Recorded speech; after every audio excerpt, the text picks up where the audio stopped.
Después salió de allí y fue a Galilea, donde Jesús mismo dio testimonio del profeta, no tiene honra en su propia tierra. Cuando vino a Galilea, los galileos le recibieron, habiendo visto todas las cosas que habían hecho en Jerusalén en la fiesta, porque también ellos habían ido a la fiesta. Vino pues Jesús otra vez a Caná de Galilea, donde había convertido el agua en vino. Y había en Capernaum un oficial del rey, cuyo hijo estaba enfermo. Este, cuando oyó que Jesús había llegado de Judea a Galilea, vino a él y le rogó que descendiese y sanara a su hijo, que estaba a punto de morir. Entonces Jesús le dijo: si no viereis señales y prodigios, no creeréis. El oficial le dijo: Señor, desciende antes que mi hijo muera. Jesús le dijo: ve, tu hijo vive. Y el hombre creyó la palabra que Jesús le dijo y se fue. Cuando ya él descendía, sus siervos salieron a recibirle y le dijeron nuevas, diciendo: tu hijo vive. Entonces él le preguntó a qué hora había comenzado a estar mejor. Y le dijeron: ayer a las 7 le dejó la fiebre. El padre entonces entendió que aquella era la hora en que Jesús le había dicho: tu hijo vive. Y creyó él con toda su casa. Esta segunda señal hizo Jesús cuando fue de Judea a Galilea. Dios bendiga su palabra en esta mañana. Le voy a pedir a Timothy que pase aquí delante, vamos a orar por él y también por esta palabra que Dios ha puesto en su corazón para compartir con nosotros. Timoteo Glasgow comenzó la relación con nuestra iglesia hace muchos años. Hace 20 años casi recordábamos, estuvimos en un retiro juntos, pero también mucho antes ya teníamos contacto, conocidos en común. Él es pastor, anciano a todo tiempo, desde hace más de 50 años en España. Él es inglés, cerca de Londres, pero a los 24 años sintió el deseo de venir a España a evangelizar y a estar sirviendo al Señor aquí. Estuvo pastoreando en Madrid, la iglesia de Marín en Pontevedra durante muchos años, en Salamanca también, otros años, y ahora ya está en Marín, colaborando, siempre colaborando, porque nunca nos jubilamos, ¿verdad?, de servir al Señor. Él sigue haciéndolo. Y ha tenido a bien venir a compartir el taller de predicación este fin de semana, donde hemos tenido una jornada muy intensa ayer, la iglesia del Rafal, pero lo ha soportado bien. Y veíamos rugby anoche y decíamos: como un buen jugador de rugby, has aguantado. Y la verdad que sí, hemos tenido un día muy bendecido ayer todos en el taller. Y hoy está con nosotros compartiendo la palabra del Señor. Y es un honor poder tenerle en medio nuestro en esta mañana. Vamos a orar por él y por la palabra. Le damos gracias, Señor, por Tim, por su ministerio. Le damos gracias porque tú le usas y te pedimos que una vez más puedas utilizarle en medio nuestro, Señor, a través de ser un instrumento en tus manos, como muchas veces lo ha sido y lo sigue siendo. Te pedimos que tú obres a través de él también en cada uno de nosotros, que podamos en esta mañana abrir nuestras mentes, nuestros oídos espirituales también a lo que tú tienes para decirnos hoy.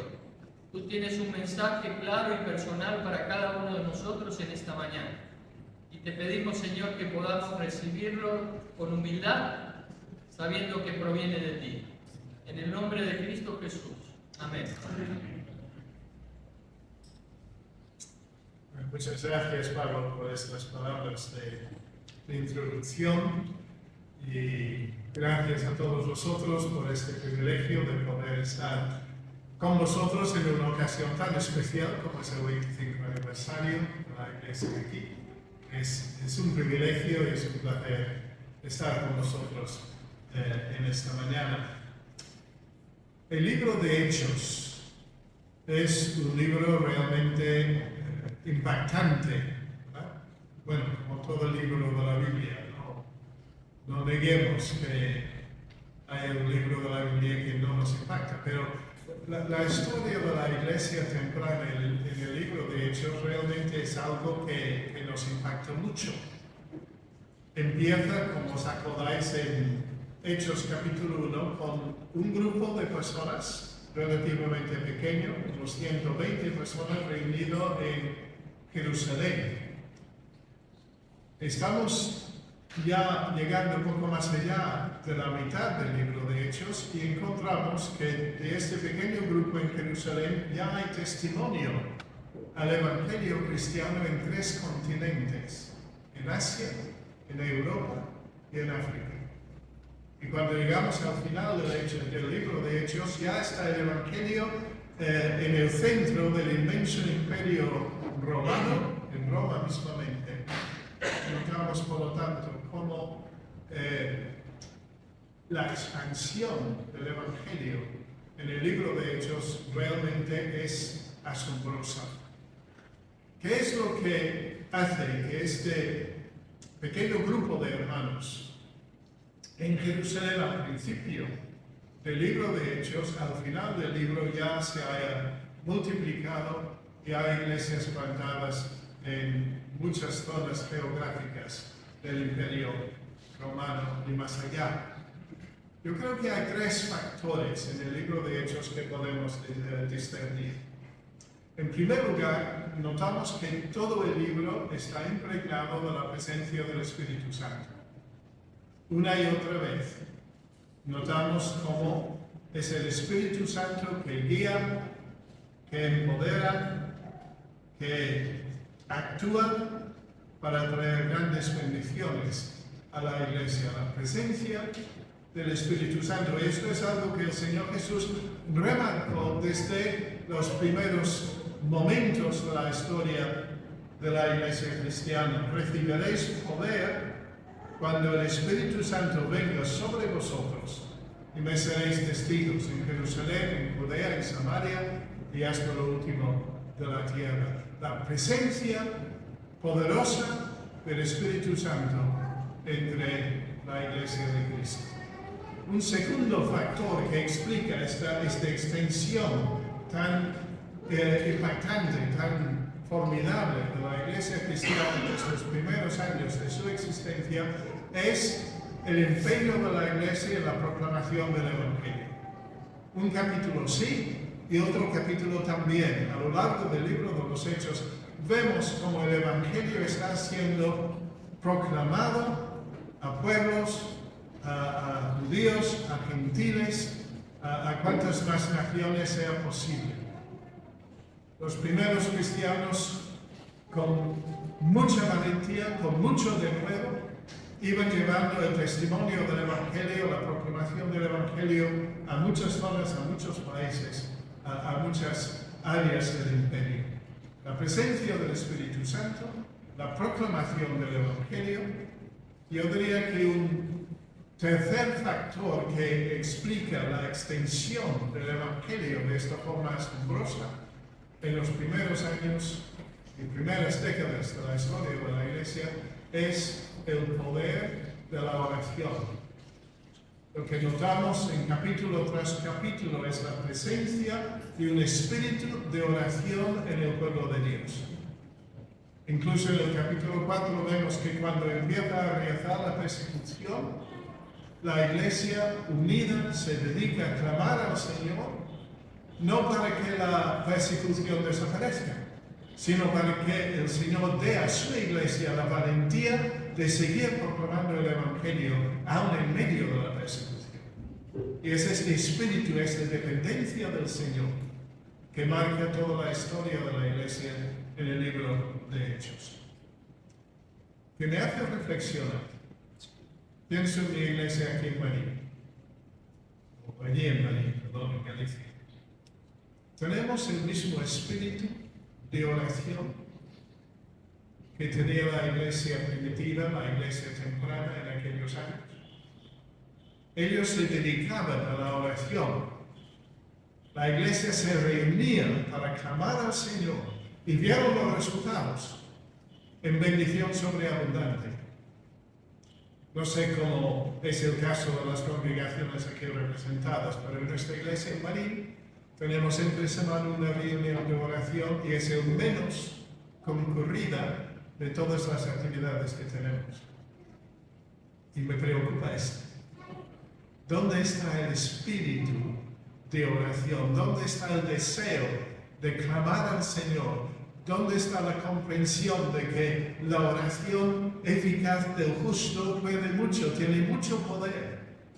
Y si queremos ver al Evangelio extendiéndose entre nuestros compatriotas, entre nuestras familias, entre nuestros compañeros de trabajo, entre nuestros vecinos, lo que necesitamos como iglesias locales es un espíritu de dedicación a la oración, a clamar al Señor.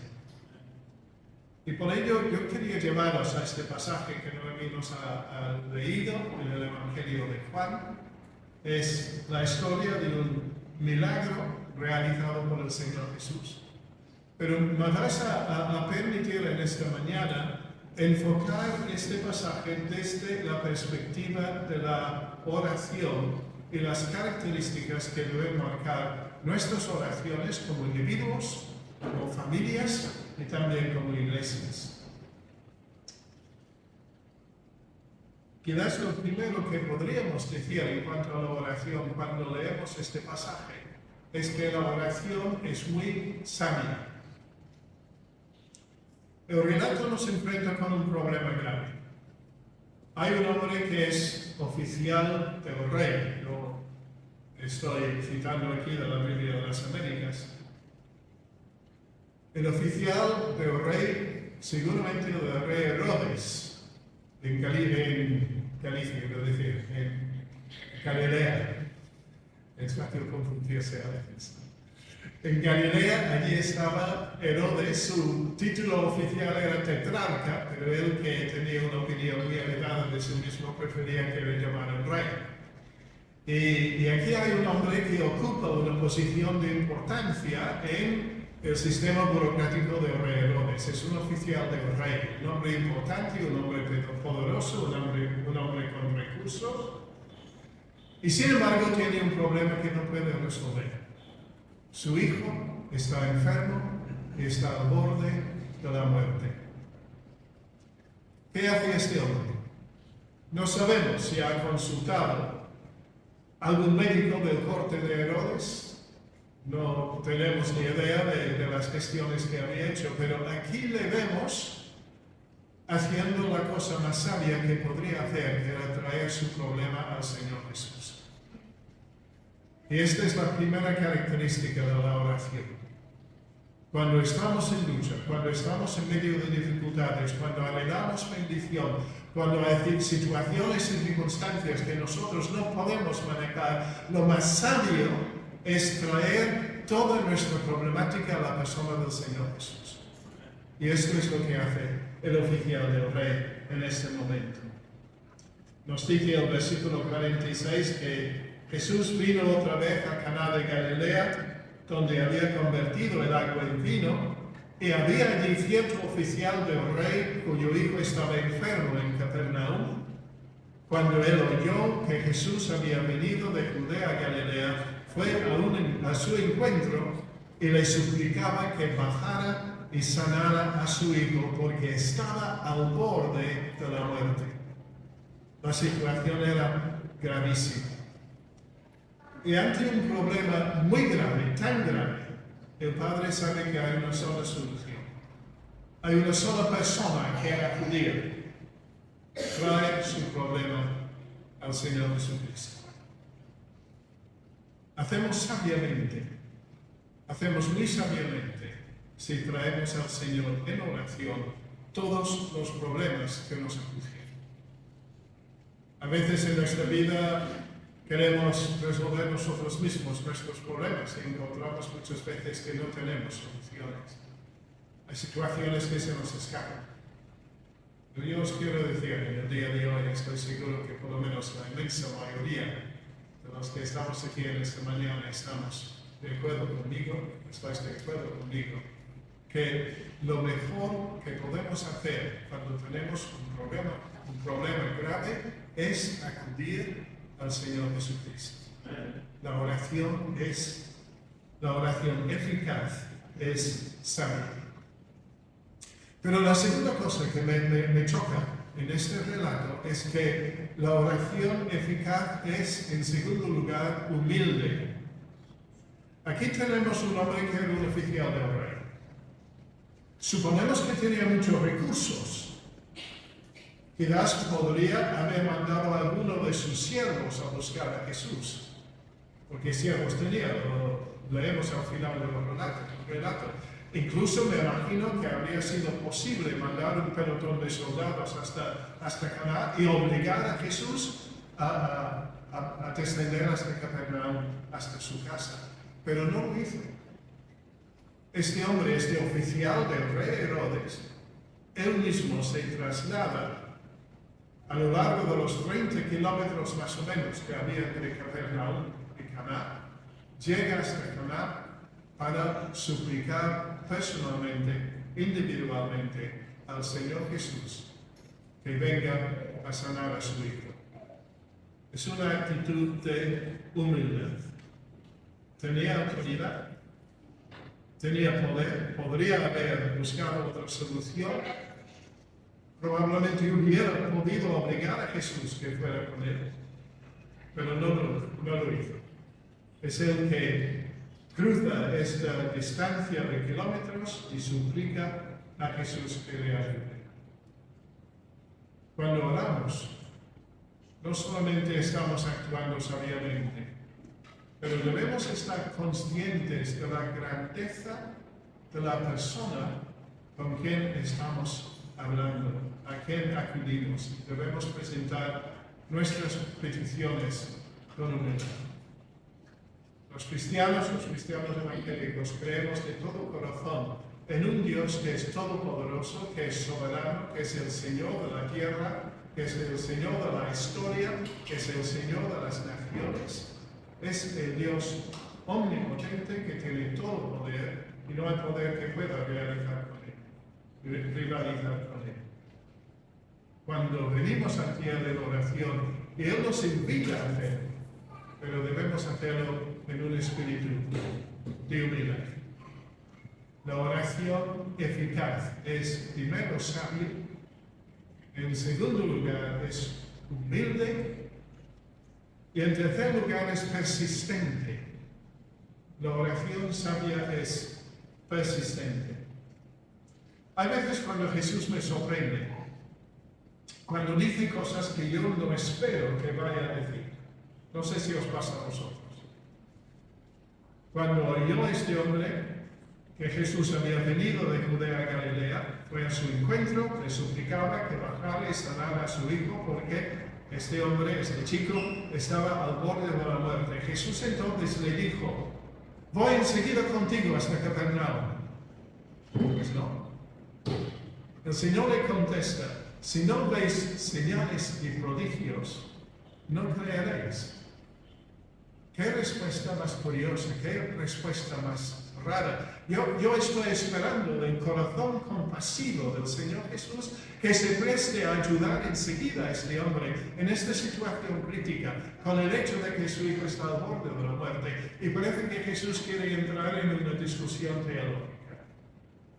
¿Cómo explicamos esto? Bueno, quizás observar en primer lugar que los verbos en este versículo 48 están en el plural. Si no veis señales y prodigios, no creeréis.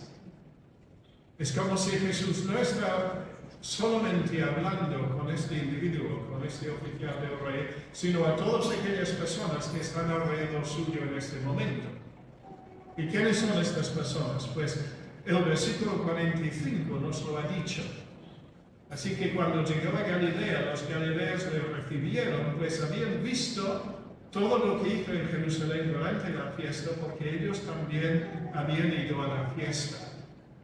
Habían estado en una fiesta, probablemente en la fiesta de la Pascua en Jerusalén. Allí Jesús había hecho muchos milagros, muchas señales.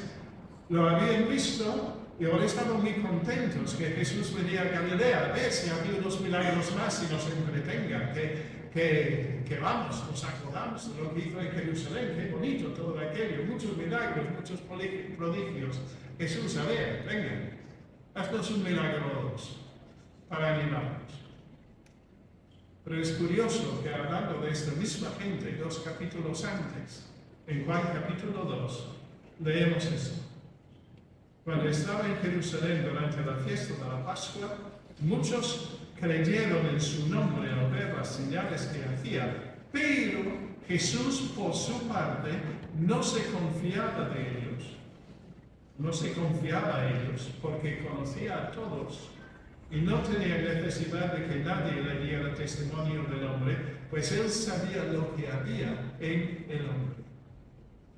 El Señor Jesús sabía lo que había en el corazón de los individuos y sabía cuando una profesión de fe no era más que algo superficial en el momento emocional de ver los milagros y los prodigios. El Señor no se fiaba de esta gente. Así que cuando Jesús llega a Galilea y encuentra que los galileos le dan la bienvenida porque había hecho muchos milagros antes y quieren ver una repetición de estas cosas, el Señor no se fía de ellos. Si no veis señales y prodigios, no creeréis que sí. La fe es mucho más que emocionarse con algunas cosas espectaculares. Esto puede ser un momento de emoción, pero no es la fe bíblica. Así que desafía un poco a este hombre. Pero lo bonito a ver aquí es que el oficial del rey viene a decir: mira, Señor, yo no estoy para discusiones teológicas. Yo tengo un problema grave. He venido para que tú me ayudes. Mi hijo está al borde de la muerte, Señor. Versículo 49, el oficial del rey le dijo: Señor, baja antes de que mi hijo muera.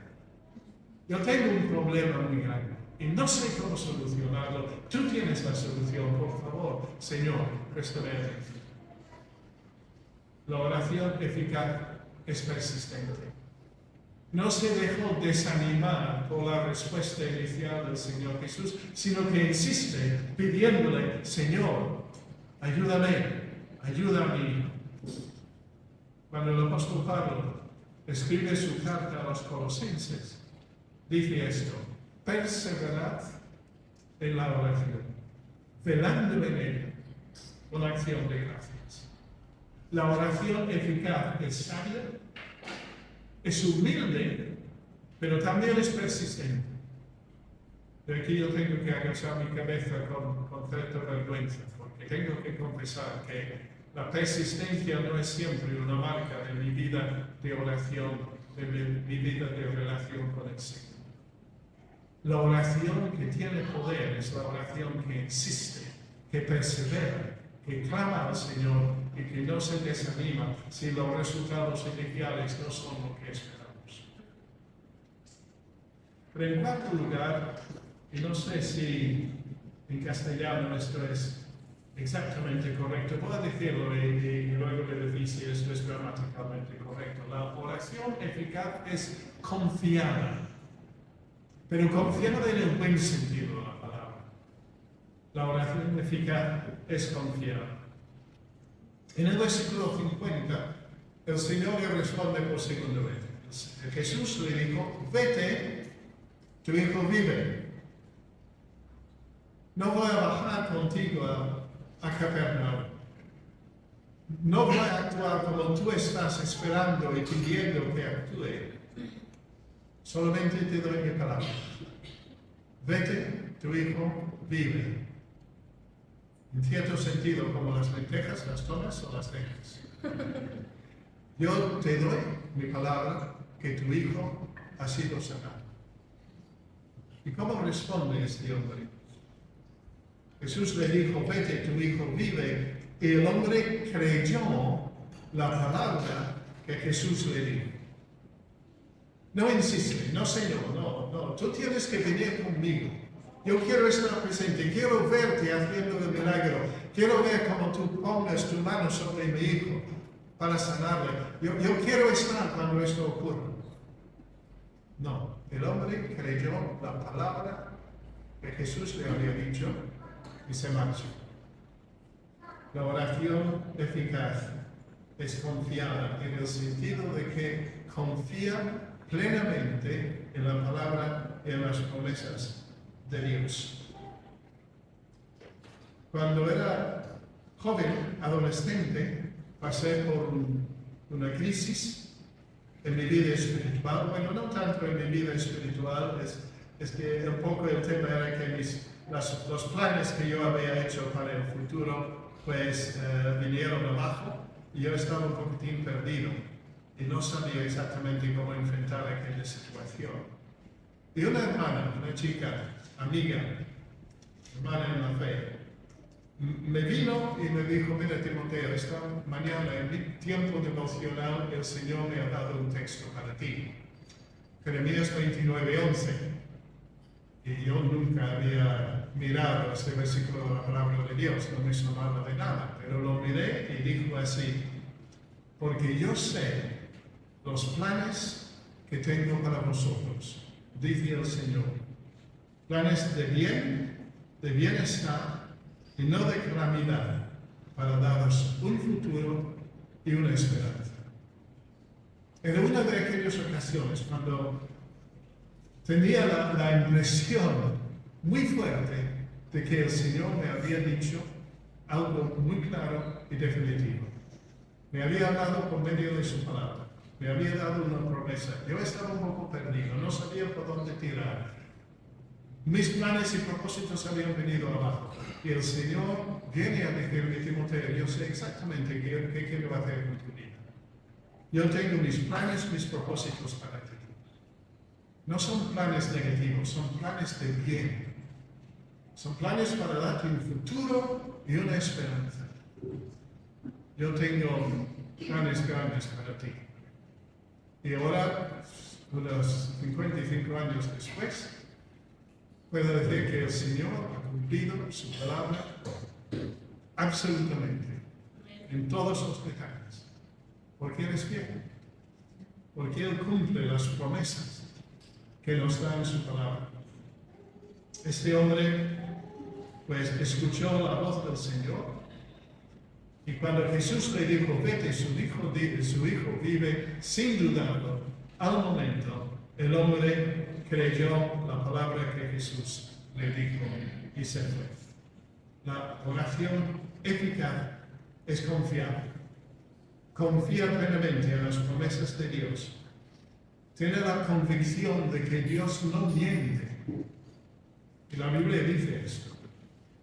En un mundo donde la verdad ahora es tan relativa, en un mundo pluralista donde tú tienes tu verdad, yo tengo mi verdad, pero nadie tiene la verdad absoluta, es lo que se dice en nuestra sociedad, la Biblia dice que sí que hay una sola verdad, que es inamovible.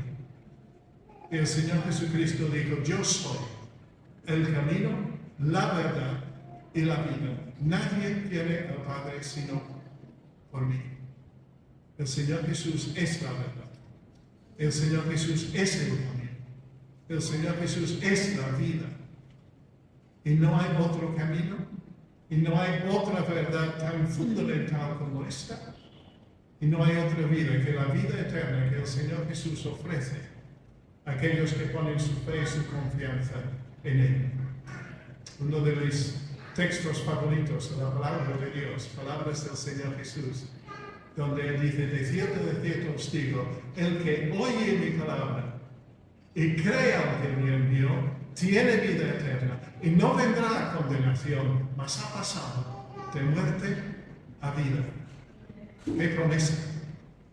¡Qué promesa para que nos agarremos estas palabras!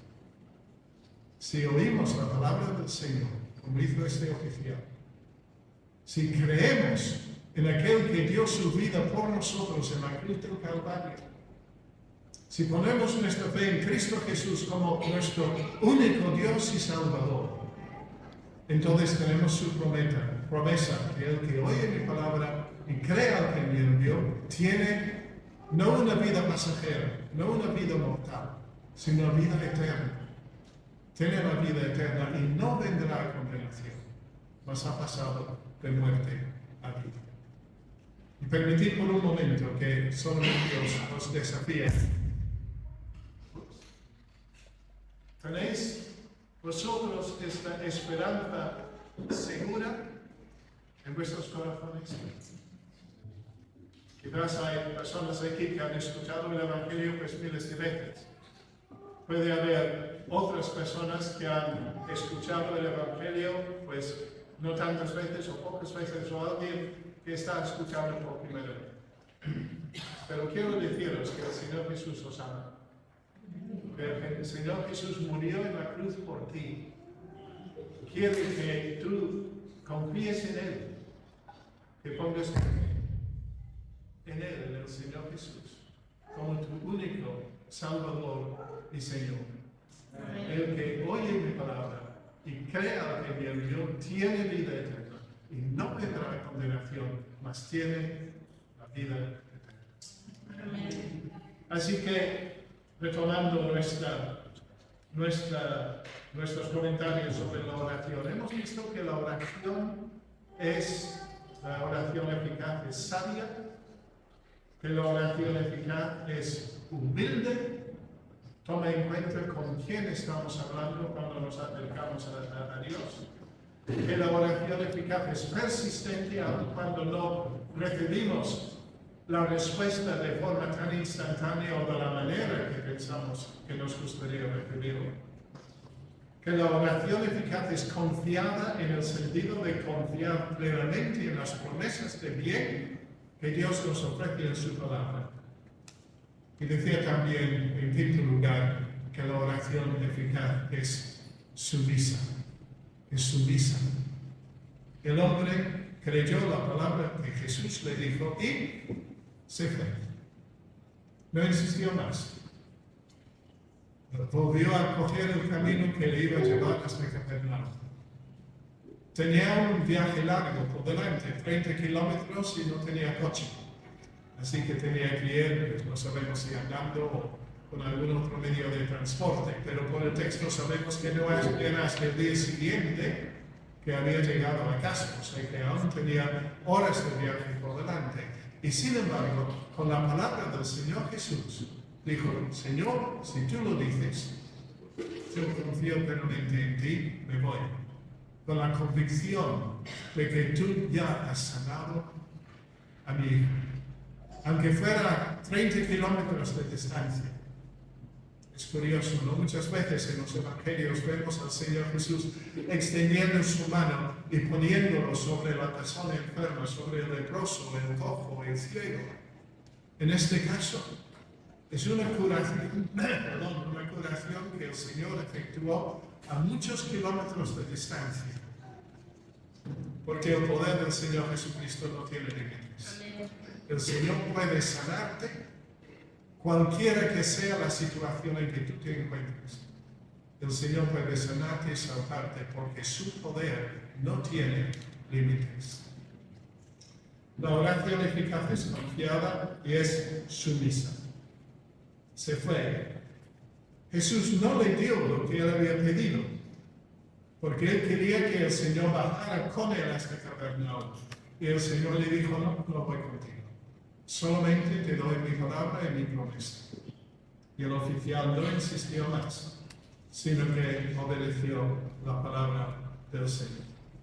Es una ilustración de lo que la Biblia dice en cuanto a que el cristiano no anda por vista, sino por fe. Por fe andamos, no por vista, dice 2 Corintios 4, versículo 7. No, 5, versículo 7. La oración no es una manera de imponer nuestra voluntad sobre el Señor.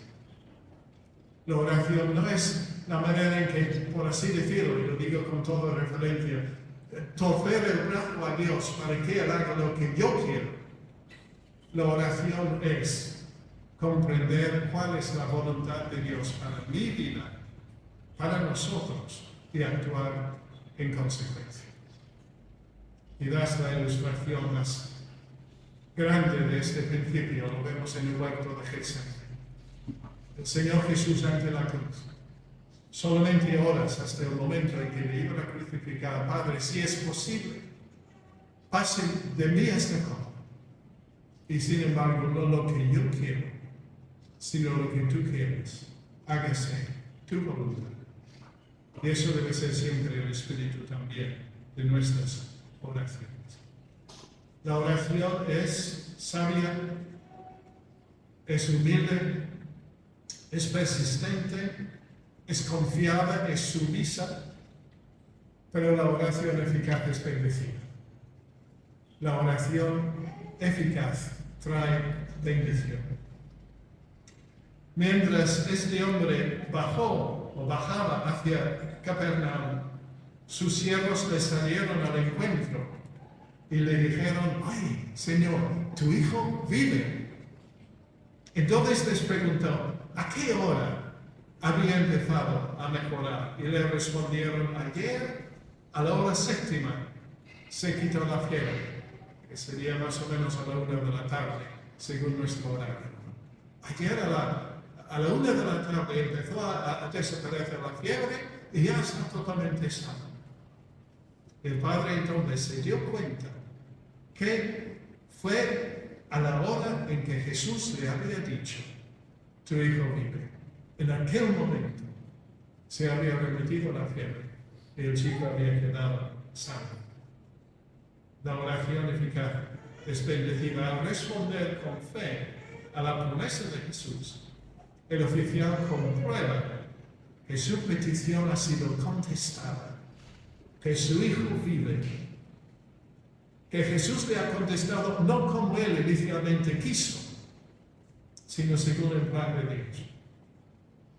Y este hecho fortaleció y confirmó su fe. El padre entonces se dio cuenta que fue la hora en que Jesús le dijo: tu hijo vive, y creyó en. No que no había creído antes, pero ahora su fe se confirma al comprobar cómo el Señor había actuado en sanidad sobre su hijo. Y por último, decía que la oración eficaz es contagiosa. Trae no solamente bendición personal, sino bendición a otras personas. Creyó él y toda su casa. Él contaba a su esposa, a sus hijos, a toda su familia lo que había pasado. Y creyeron ellos también. Y por su oración al Señor y por su fe en el Señor, otros recibieron también la bendición de la salvación de Cristo. La oración eficaz es contagiosa porque trae bendición no solo para nosotros, sino también para otros.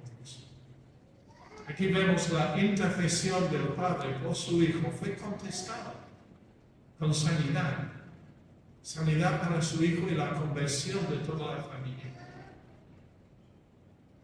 Queremos bendición para nosotros, para nuestros hijos, para nuestra familia, para nuestros parientes, quizás algunos parientes inconversos, para nuestros vecinos, para nuestros compañeros de trabajo. Queremos bendición para otros.